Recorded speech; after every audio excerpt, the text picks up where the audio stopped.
অনেক যুবক মনে করে যে আমার গার্লফ্রেন্ড থাকলে আমারে আর কে ঠেকায়।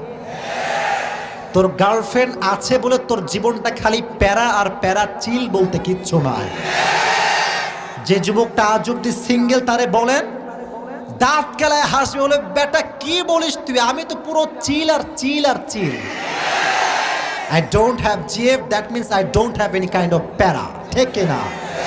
এজন্য পড়ালেখায় মনোযোগী হতে চাইলে নারীর নেশার থেকে বাঁচার দরকারটা আছে না নাই? আল্লাহ যুবক ভাইদেরকে পড়ালেখায় মনোযোগী হওয়ার তৌফিক দান করুক, পড়া আমিন। আল্লাহ মেয়েদেরকেও পড়াশোনা করার তৌফিক দান করুক, সকলেই পড়া আমিন। আমার সঙ্গে এই মুহূর্তে শপথ বাক্য পাঠ করতে হবে, তারপরে আমার লেকচার শুরু হবে।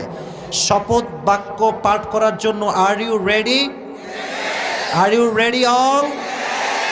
বলেন আমার সঙ্গে, হুজুর। কথা কয় না, বলেন হুজুর।